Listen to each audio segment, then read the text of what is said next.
যারা নিয়মিত video upload করেন তাদের জন্য একটা কার্যকরী পদ্ধতি দেখাচ্ছি। সম্পূর্ণ ভিডিওটা দেখুন। ভিডিওতে অটো ক্যাপশন ব্যবহার করলে ভিডিওতে আপনার কথা বলার সাথে সাথে সেই লেখাটা ভিডিওতে কিভাবে ভেসে উঠবে তা দেখানো হয়েছে এই ভিডিওতে। আর স্বাভাবিকভাবে এঙ্গেজমেন্ট এবং ভিউ দুইটাই বাড়বে। এই অপশনটা ফেসবুকেই দেওয়া আছে। ফেসবুকে এডিট নামে একটা অপশান আছে। এডিটে ক্লিক করে তারপরে ভিডিওটা আপলোড করে এবং নিচে সিসি ক্যাপশন দেওয়া আছে, সেটা অন করলেই জেনারেট হয়ে যাবে ভিডিওটা। ধন্যবাদ। দেখুন সম্পূর্ণ অংশটা।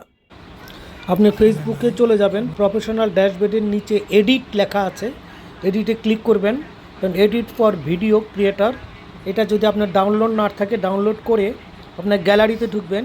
যে ভিডিওটা দিবেন সেই ভিডিওটা ক্লিক করলেন, তখন আপলোডিং হতে থাকলো এবং নিচে সিসি ক্যাপশন লেখা আছে, সিসি ক্যাপশানে ক্লিক করবেন। অটোমেটিক ভিডিওটা জেনারেটিং হতে থাকবে। জেনারেটিং হয়ে গেলে এই যে দেখুন আমি কথাগুলো আবার সে লেখা আকারে চলে আসছে। তখন এটাকে আপনি এক্সপোর্ট করে নেবেন। এক্সপোর্ট করে আপনি দরকার হলে ফেসবুকে লোড করতে পারবেন, অথবা আপনি সেটা ডাউনলোড করে নিতে পারবেন। নিচে ডাউনলোড অপশান আছে, তীর চিহ্ন, ডাউনলোড করতে পারবেন, অথবা ফেসবুকে আপনি ডাইরেক্ট পোস্ট করতে পারবেন। এইভাবে আপনার লেখাটা, আপনার কথাটা লেখা আকারে চলে আসবে এবং ভিউ বাড়বে, দেখতে খুব সুন্দর লাগবে। লেখাটাকে উপর নিচ করা যাবে, স্টাইল করা যাবে। ধন্যবাদ।